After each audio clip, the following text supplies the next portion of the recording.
They're just walking around. Alright. Yeah, stop it. I'm going to have a beehive right after this.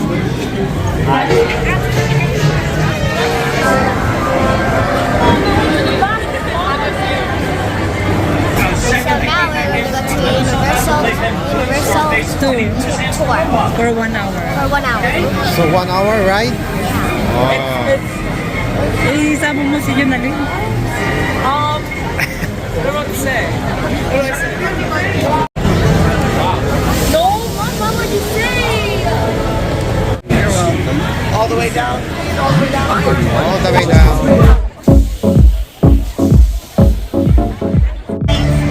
So now we're going Our on driver the for ride. our tour today is David. David will be driving us all over the studio where some of Hollywood's biggest names come to work each day.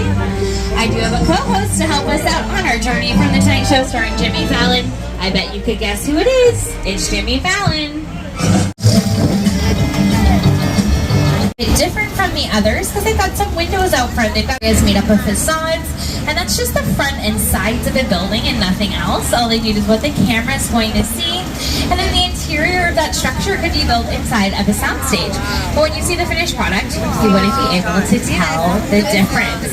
To make our way to this clearing on the right, across the street here are our brownstones. They appeared in Gone Girl with Ben Affleck, Home Alone 2, when Kevin McAllister, played by Macaulay Culkin, is throwing bricks down at the burglars below. It's New York City.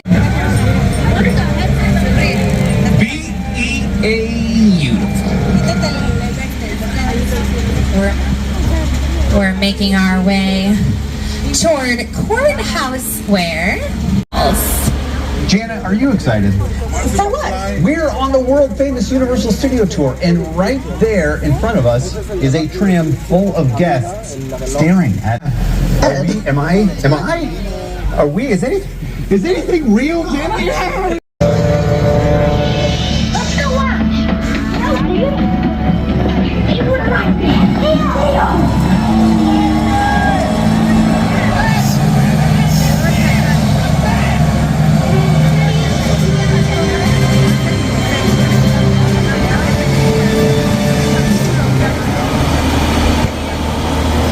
We're making our way onto New York Street, the longest continuous set at Universal, and there are optical illusions at play to make it in here even bigger.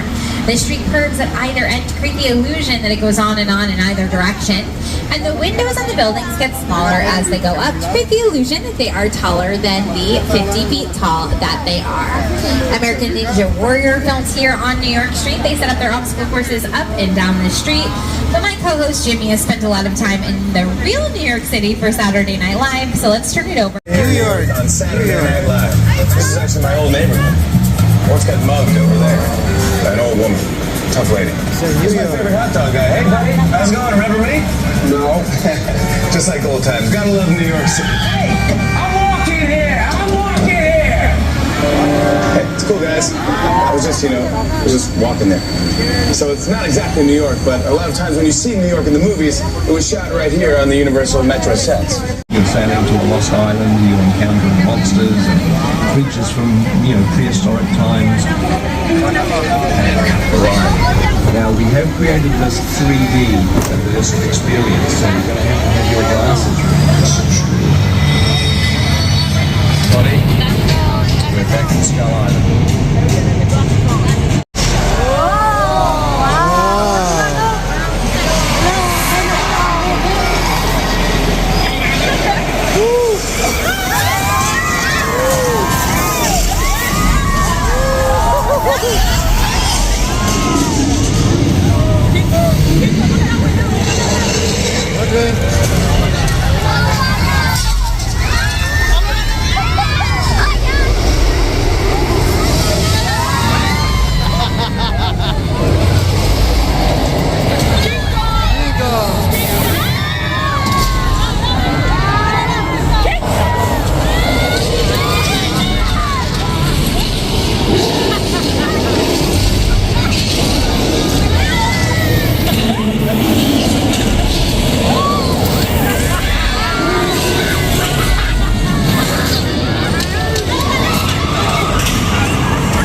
Call it a picture car. Here on the left are some of Universal's famous picture cars.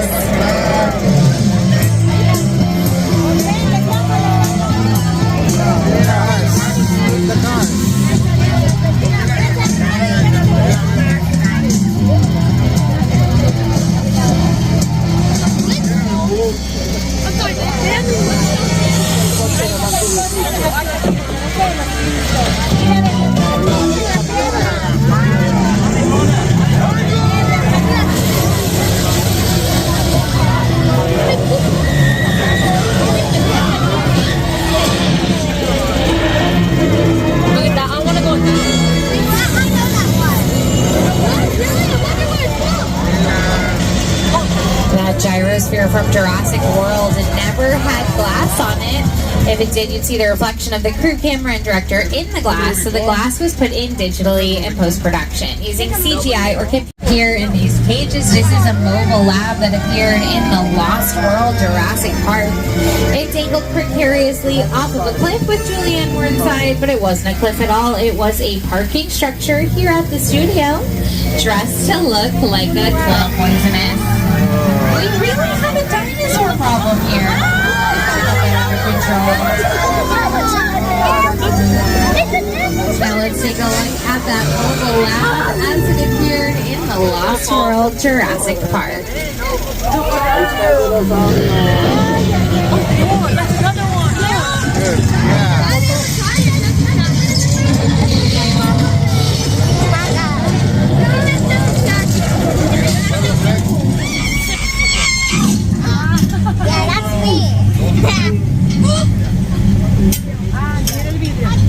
And scenes from Westworld. We're going to stop here for a weather demonstration. If a film calls for inclement weather, filmmakers need to create it and control it. It would look something like this on the left. We've got a strobe light effect for lightning, a recorded sound effect for thunder, and overhead sprinklers will add some rain. The cameras would shoot just below the sprinkler heads. There's light shining on the water to make it more visible on camera because because it's surprisingly hard to capture rain on film. So they give it a little help. Time to enjoy this surprise rain shower. Do you hear something like a low rumble? Oh no, it looks like a flash flood.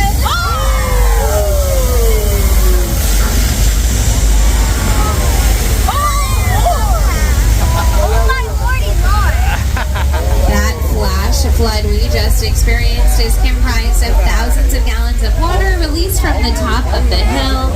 They're then collected at the bottom and sent back up top for the next flash flood demonstration. That set and effect were used in the film Big Fat Liar, starring Paul Giamatti, Amanda Bynes, and Frankie Muniz. We've moseyed out of Old Mexico and into the Old West. We call this area Six Points, Texas. It was used in the film Once Upon a Time in Hollywood, directed by Quentin Tarantino. And they used these sets in a very unique way for them. Emmy Rossum, which streams on Peacock, and The Voice. She's also here for the Kelly Clarkson Show, which films here at the studio as well. We've reached about the halfway mark of our tour. Just time for a quick safety reminder. Remember to stay seated. Many of them filmed in the Little Europe sets we are approaching. Also here in Little Europe, All Quiet on the Western Front film, which is Universal's first Best Picture award winner.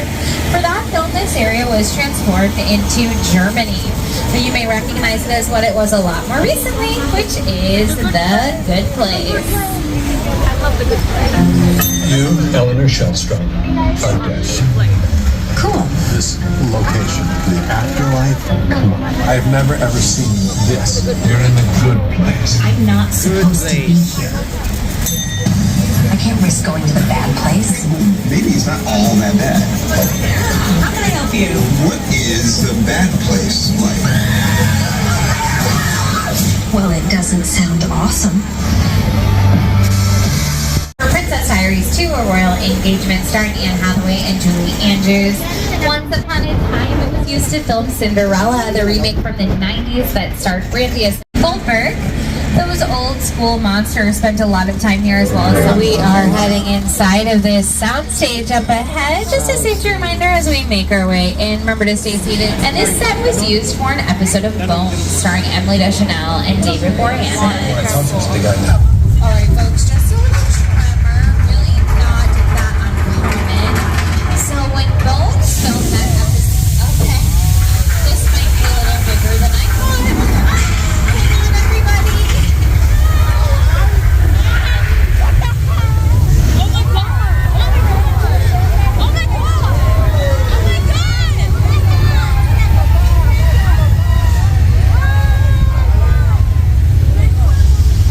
Oh my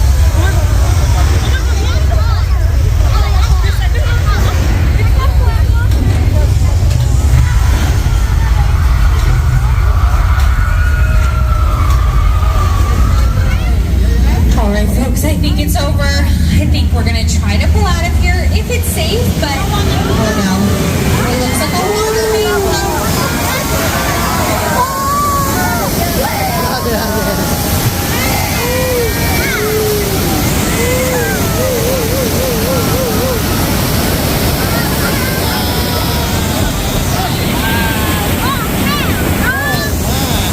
Congratulations, everyone. We just survived Earthquake, the big one. That earthquake simulates an 8.3 earthquake on Richter scale. And the episode of Bones that filmed in that soundstage included an earthquake.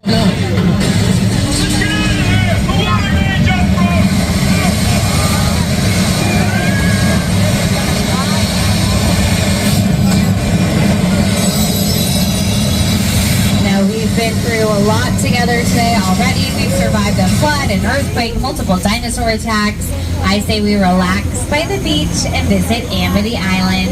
And I know what you're probably thinking, Sarah, isn't there a shark terrorizing beachgoers in Amity Island? But as you can see on the right, the shark has been caught. All is well and peaceful in Amity Island today. Remember to stay seated for your safety as we enjoy the beach. Shark. Very relaxing. Oh, look, there's a shark. Oh no. Folks, I see a fin. There is another shark. Yes. Yes, sir.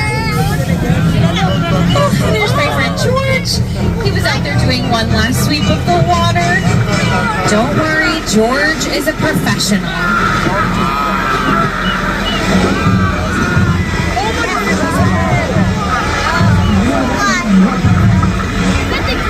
I'm so sorry you had to see that, everyone. But at least George was out there doing what he loved. And he had a lot of guts to do it, which we just saw. But you know, behind this dock, I think we're perfectly safe. After all, we're on dry land.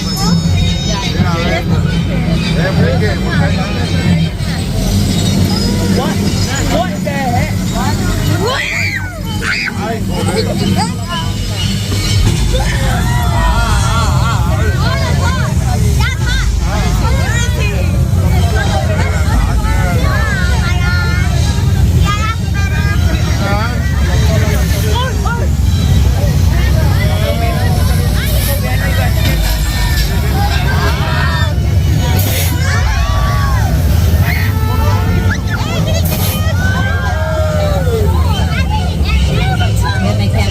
We just experienced works a lot better than the shark used on set for the film Jaws. The shark on set for Jaws malfunctioned so frequently they nicknamed the production flaws. That's a much maligned shark. The shark was frustrated. It didn't really work all the time. It didn't work hardly at all. Wherever you were on the island, they were always saying, the shark is not working. Repeat, the shark is not working. We just waited around. We just waited and waited and waited. The shark was well enough for a while there and it isn't all time. So I really owe the shark a lot.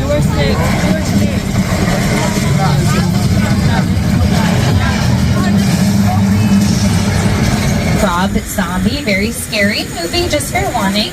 The Chicken Ranch is a practical set, so they can film both inside and outside of the Chicken Ranch. That's what that means. Unlike the facade sitting right behind it. You'll see that's just the front sides of a house, nothing else.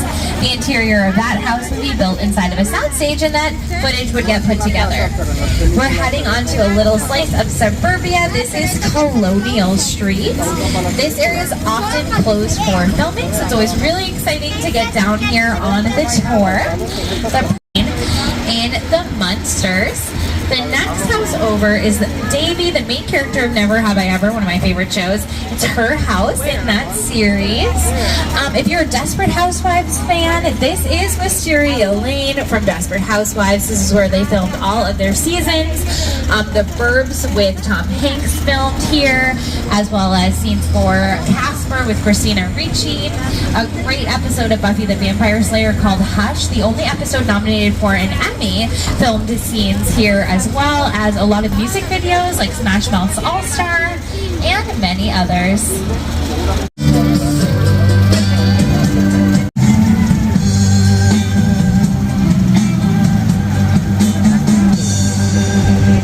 But you may best recognize Colonial Street as Wisteria Lane from Desperate Housewives. Colonial Street.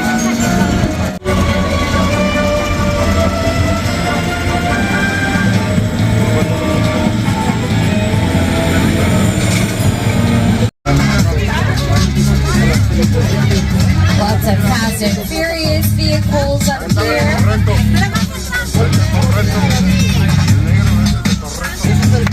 These cars are all great examples of how just seeing a car on screen and nothing else can inform so much about time period and location of a production. But these cars have a very unfortunate equals. Okay, folks, it looks like Norman himself is here. Now, this is a very dangerous individual. He doesn't seem really aware of our presence, but what has he got there? Oh no. Oh folks, I am so sorry you have to see this. Norman's up to his old ways. Oh no. It's time to get out of here. Sorry folks, we're going as fast as we can. Take it easy now. Oh, that was a close call for the fourth tram, but we all made it. But now it's time to explore one of the largest sets ever constructed. This is the disaster site for War of the Worlds, starring Dakota Fanning and Tom Cruise. This set includes a real Boeing 747 airplane deconstructed that cost just $60,000 to purchase, not bad, but $200,000 to dismantle and transport. This set is so realistic, it's been used to train real search and rescue dogs. It also appeared in the Netflix show Love, starring Paul Rust. The airplane crash site of a set that is all designed around a vision that Stephen had. When we first began to sit down to talk about War of the World, I thought, what if the 747 goes down right in a big neighborhood? Because it's just something you don't see. You're doing good. Robbie, get in. Oh my god. Get in.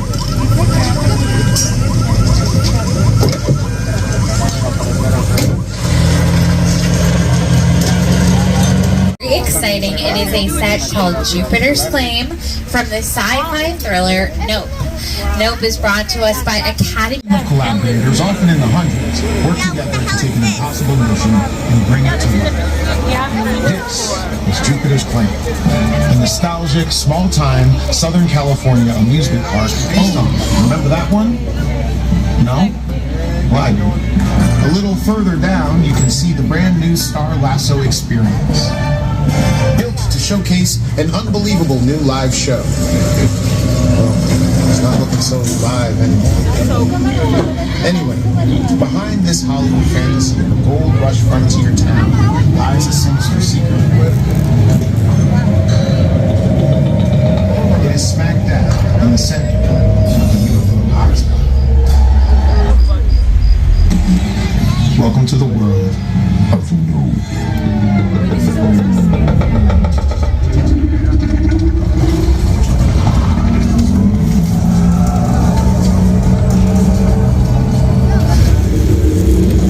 We have survived the world. One last safety reminder, stay seated, secure any loose items. You know it's going to get a little bumpy trying to get out of here. Undercover witness, whoever you are, we will get you out of here. Somebody out there really pissed off Sean.